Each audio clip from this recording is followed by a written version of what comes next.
नमस्कार, मैं वरुण कुमार। आप देख रहे हैं मनी 9। पाकिस्तान में इन दिनों आर्थिक हालात बेहद नाजुक मोड़ से गुजर रहे हैं। चर्चा तमाम है। चर्चा ये है कि वहाँ बिजली संकट की स्थितियाँ हैं। खबरें ऐसी हैं कि दाम 7 रुपये प्रति यूनिट तक बढ़ गए हैं। पेट्रोल और डीजल के दामों में भी रिकॉर्ड इजाफा हुआ है। कुछ लोग सोशल मीडिया पर पाकिस्तान की तुलना श्रीलंका के साथ कर रहे हैं कि जो हाल श्रीलंका में हुआ है, जो हिंसा श्रीलंका में हुई है, जो पूरी टेंशन श्रीलंका में इस वक्त चल रही है, कुछ ऐसा ही हाल, कुछ ऐसी ही स्थिति पाकिस्तान में भी हो सकती है। क्या वाकई ऐसा होगा?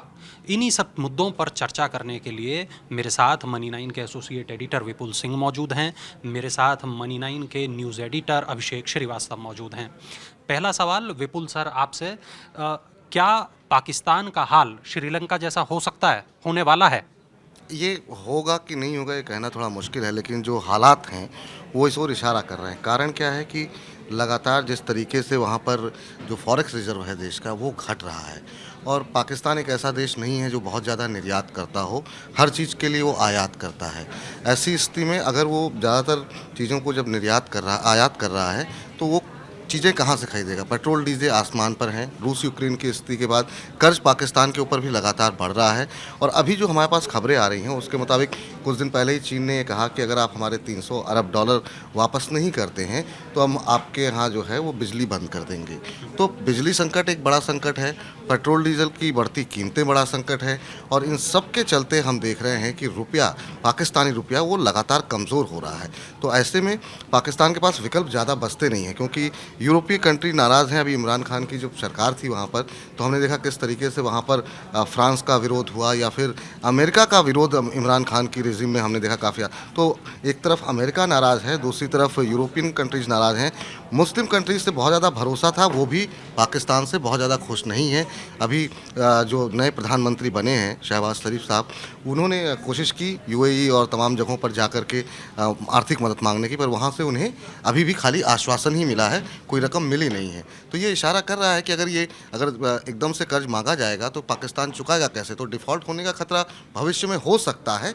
अगर चाइना बेल आउट करता है तो अलग विषय है, लेकिन हालात जो है वो इस समय बद से बदतर होते हुए दिखाई दे रहे हैं। बिल्कुल। विपुल सिंह जो हमारे साथी हैं, उनका ये कहना है कि हालात पाकिस्तान के बद से बदतर होते जा रहे हैं। अभिषेक, अगला सवाल आपसे कि इस वक्त जो पाकिस्तानी रुपया है उसकी कीमत हो गई है $1 के बराबर, यानी $1 बराबर 194 पाकिस्तानी रुपए। पाकिस्तान के ऊपर इसका क्या असर हो सकता है, क्या होगा?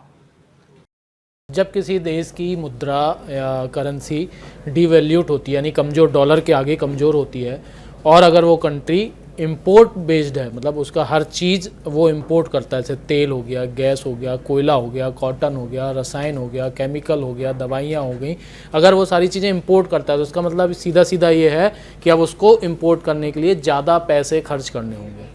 ज़्यादा पैसे खर्च करने होंगे मतलब उसके पास अब पैसे हैं नहीं। जो पाकिस्तान का रिज़र्व फॉरेक्स है वो घट कर 16 अरब डॉलर, 16.5 अरब डॉलर रह गया है। इसका मतलब है कि उसके पास अब ज़्यादा से ज़्यादा 1 या 1.5 महीने का आयात करने का ही पैसा है। इसके बाद उसके पास ये पैसा भी ख़त्म हो जाएगा, तो फिर वो कहाँ से आयात करेगा? उसको ये अपने देश की जनता के लिए जो दवाइयाँ चाहिए, जो कपड़े चाहिए, जो केमिकल चाहिए खेती के लिए, वो कहाँ से आएगा? तो कमज़ोर रुपया ये बताता है कि उस देश की जो फंडामेंटल इकोनॉमी है उसमें कहीं ना कहीं कुछ गड़बड़ है, क्योंकि रुपए के कमज़ोर होने का सीधा असर देश के अपने स्टॉक मार्केट पर भी पड़ता है। जो देखा गया है, पाकिस्तान का जो कराची स्टॉक एक्सचेंज है वो एक दिन में 2.25 से 2.5% के बीच गिरा है। तो इससे जो इन्वेस्टर हैं, जो देश में पैसा लगाते हैं, निवेश करते हैं, उनका सेंटीमेंट भी इससे कहीं ना कहीं गड़बड़ होता है, और वो भी ऐसे देश में पैसा लगाने से बचते हैं जहाँ की इकोनॉमी में कुछ गड़बड़ है, जहाँ के करेंसी में कुछ गड़बड़ है, जो डिवैल्यूट हो रही है, और वहाँ के पॉलिटिकल जो स्ट्रक्चर है वो भी स्थिर नहीं है। वहाँ भी अभी जैसे इमरान खान थे, अब दूसरे प्रधान शहबाज शरीफ साहब आ गए, अब आगे भी नहीं पता कि क्या होगा। तो बहुत ही अनस्टेबल कंट्री है, और इससे देश की व्यवस्था पे बहुत बहुत बहुत जो ज़्यादा असर पड़ा। हालात श्रीलंका की थी, जो राजनीतिक अस्थिरता वहाँ देखने को मिली, कमोबेश वैसी ही राजनीतिक अस्थिरता पाकिस्तान में भी देखने को मिल रही है। खैर, बात यहाँ राजनीति की नहीं है, बात यहाँ अर्थव्यवस्था की है, बात यहाँ रुपए पैसे की है।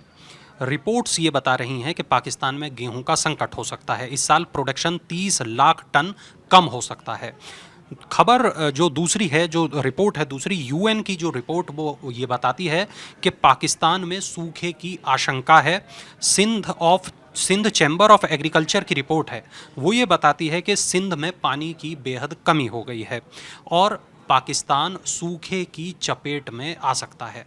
तो खाद्यान्न का संकट बहुत बड़ा संकट वहाँ पर हो सकता है। विपुल सर, ये किसी भी देश के लिए ये किस तरह का संकेत माना जाए? देखिए, खाद्यान्न का संकट या गेहूं की जो आप बात कर रहे हैं, वहाँ संकट आ चुका है एक तरीके से, और आने वाले समय में शायद स्थितियाँ बहुत बुरी हो सकती हैं। पाकिस्तान में कई जगहों पर आटा मिल नहीं रहा है, और जहाँ मिल रहा है कई लोग ब्लैक मार्केटिंग करके उसे 100 रुपये किलो तक बेच रहे हैं। और रोटी ऐसी चीज़ है कि वो बहुत बेसिक नीड है, गरीब से गरीब आदमी को भी रोटी चाहिए चाहिए। ये कोई लग्जरी नहीं है, क्योंकि ये भूख का मामला होता है। तो और अभी जो स्थिति है, 2.89 करोड़ टन की उम्मीद थी कि गेहूं उत्पादन पाकिस्तान करेगा, लेकिन अभी जो रिपोर्ट आ रही है उसके मुताबिक उनका उत्पादन 2.62 करोड़ टन रह सकता है। और जो डिमांड है वो करीब 3.08 लाख टन की है, यानी करीब 30 लाख टन गेहूँ आयात करना होगा। 30 लाख टन गेहूँ आयात करने के लिए पाकिस्तान के पास क्या इतने पैसे हैं कि वो उसका फॉरेक्स रिजर्व हम देख रहे हैं लगातार कम पड़ रहा है, इतने डॉलर्स हैं। दूसरा, रूस यूक्रेन युद्ध की वजह से हम देख रहे हैं दुनिया भर में गेहूं की मांग जो है काफ़ी बढ़ी है, और उसके चलते गेहूं की कीमतें काफ़ी बढ़ गई हैं। तो क्या इतना महंगा गेहूं पाकिस्तान आयात कर पाएगा? अब शहबाज शरीफ का जो बयान आया कल हमने देखा, वो कहते हैं कि हम लोगों को भूख से नहीं मरने देंगे, भले ही उसके लिए हमें कपड़े बेचने पड़ जाएं। जब देश का प्रधानमंत्री इस तरह की बात कहता है, तो आप इस बात को मान के चलिए कि संकट कितना गहरा हो सकता है कि 100 रुपये किलो का अगर आटा मिलेगा, तो एक परिवार में अगर 7-8 लोग हैं, तो उसकी दिन की जो दिहाड़ी होगी वो कितनी होनी चाहिए ताकि वो 2 वक्त की रोटी खा सके। तो 2 वक्त की रोटी के लिए भी संकट पाकिस्तान में शुरू हो गया है। और आने वाले दिनों में अगर हालात नहीं सुधरे, जो कि लग नहीं रहे, क्योंकि IMF से अगर कोई मदद मिलती है तो एक बड़ी राहत हो सकती है, या फिर चीन बीच में इंटरवीन करता है तो हो सकता है कुछ राहत मिले, वरना पाकिस्तान के लिए अभी चीज़ें शुरू हुई हैं ख़राब होनी। और जो तस्वीर सामने निकलती हुई आ रही है वो काफ़ी ज़्यादा ख़राब हो सकती है।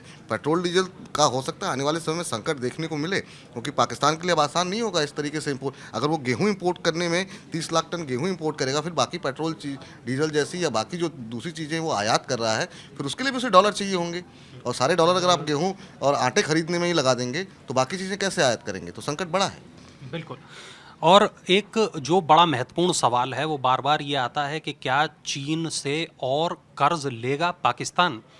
पाकिस्तान के प्रधानमंत्री शहबाज शरीफ ने चीन के मंत्री से बात की और पाकिस्तान चीन इकोनॉमिक कॉरिडोर में तेज़ी लाने को कहा। ये बार बार अभिषेक, चीन के साथ पाकिस्तान का जो रिलेशनशिप है इस पे बातचीत होती है, कितना ये पाकिस्तान के लिए खतरे वाली बात है जो ये इकोनॉमिक कॉरिडोर है, या जो बेल्ट एंड रोड परियोजना की जिसकी बार बार बात होती है, ये पाकिस्तान को किस कदर चीन ने अपने कर्ज के जाल में फंसा लिया है, अगर आप बता पाएँ तो।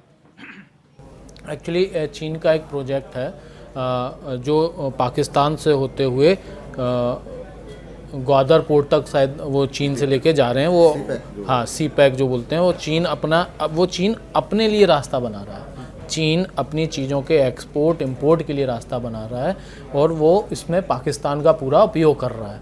पाकिस्तान चीन के कर्ज जाल में बुरी तरह फंस चुका है।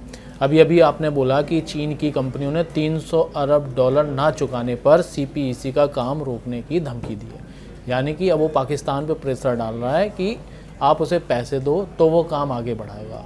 और ये कोई अभी हाल फिलहाल का मामला नहीं है, सालों से चला आ रहा प्रोजेक्ट है जो अभी भी चल ही रहा है, जिसके अभी अंजाम तक पहुँचने में काफ़ी वक्त लगेगा। उसमें 2-3 पॉइंट और मैं ऐड करना चाहूँगा CPEC के ऊपर। देखिए, अब देखिए कहीं पर भी चीन खास तौर से चीन ग्रांट नहीं देता है, चीन कर्ज देता है। जैसे श्रीलंका में जो क्राइसिस हुई तो भारत मदद कर रहा है श्रीलंका की, लेकिन श्रीलंका के लिए चीन ने कर्ज दिया था, इस वजह से उनकी क्राइसिस और बड़ी हो गई, क्योंकि वो उस कर्ज को चुका नहीं पाए, डिफ़ॉल्ट कर रहे हैं वो लोन जो है, इंटरनेशनल जो लोन लिया हुआ है। तो अब पाकिस्तान के लिए मुश्किल इसलिए बढ़ सकती है क्योंकि अब चीन भी इंटरेस्टेड कम लग रहा है। जिस तरीके से पिछले कुछ दिनों में हमने देखा लगातार हमले हुए हैं, चीन के जो कर्मचारी हैं वहाँ पर काम करने के लिए उनको मारा गया है। उसके अलावा फिर हमने देखा कि कई जगहों पर काम को रोका गया है, बलोच आर्मी की तरफ से अटैक हुए हैं। तो अब चीन को भी लग रहा है कि अगर हम चीन एक ऐसा देश है कि अगर 100 रुपये लगा रहा है तो अगर 200 नहीं तो 150 रुपये उसको रिटर्न चाहिए, और वो उसे अब रिटर्न सीपैक में आते हुए दिखाई नहीं दे रहे हैं। भारत के साथ उसके चलते संबंध खराब हो रहे हैं, क्योंकि चीन ने लगातार पाकिस्तान को तरजीह देते हुए, चाहे वो हाफिज़ सईद को लेकर के हो या फिर यूएन सिक्योरिटी काउंसिल के मसले पर, हमेशा जो है पाकिस्तान का साथ दिया और इस वजह से वीटो का पावर का इस्तेमाल करके हाफिज़ सईद को अंतर्राष्ट्रीय आतंकी नहीं घोषित होने दिया। अब भारत के साथ अगर उसे संबंध बनाने हैं तो कहीं ना कहीं चीन को पाकिस्तान से दूरी बनानी होगी, प्लस जो उसका इन्वेस्टमेंट था वो रिटर्न जिस तरह का एक्सपेक्ट कर रहे थे वो रिटर्न आ नहीं रहा है। तो ये 2-3 कारण हैं इसलिए मुश्किलें बढ़ रही है पाकिस्तान के लिए। अब तक चीन बेल आउट करता था, पहले आतंकवाद से लड़ाई के नाम पे अमेरिका बेल आउट करता रहा, तो कहीं ना कहीं पाकिस्तान की अर्थव्यवस्था वो किसी न किसी देश पर निर्भर रही। अब वो हर जगह से आइसोलेट हो रहा है, इस वजह से पाकिस्तान की तकलीफ, पाकिस्तान की क्राइसिस बढ़ती हुई दिखाई दे रही है। बिल्कुल। तो पाकिस्तान इस वक्त एक बहुत बड़े आर्थिक संकट में फंसता हुआ साफ तौर पर दिखाई दे रहा है। बिजली संकट की वहाँ स्थिति है, पेट्रोल और डीजल के दाम बहुत ज़्यादा बढ़ गए हैं, 140 से 150 रुपये पाकिस्तानी रुपया ये दाम पहुँच चुके हैं। और जो डॉलर है, जैसे हमने कहा कि उसकी कीमत 194 पाकिस्तानी रुपये पहुंच गई है। एक बात अगर आप मौका दें तो एक बात, अगर अभी पाकिस्तान के जो प्रधानमंत्री हैं जो अब नवनियुक्त हुए हैं शहबाज शरीफ साहब, उनकी तरफ से ये कहा गया कि हम पेट्रोल डीजल की बढ़ोतरी और नहीं करेंगे, और जैसे ही उन्होंने ये बात बोली है उसके बाद से पाकिस्तान की जो करेंसी है वो भी गिरी है, पाकिस्तान का स्टॉक मार्केट 1.25% गिर गया। तो अब समस्या एक और है कि अगर आईएमएफ के पास आप जाते हैं कर्ज लेने के लिए तो आईएमएफ कह रहा है भाई पेट्रोल डीजल जो है आप मार्केट प्लेस पे लाइए, उसमें कोई सब्सिडी नहीं चलेगी क्योंकि बिजली के रेट बढ़ाइए। तो अब अगर ये करते हैं ऐसा, अभी ये मना कर रहे हैं, अगर ऐसा करते हैं कि नहीं बढ़ाएंगे तो फिर इनको कर्ज नहीं मिलेगा। अगर कर्ज लेना है, मुल्क चलाना है, तो फिर आम लोगों के लिए मुश्किलें बहुत बढ़ जाएंगी।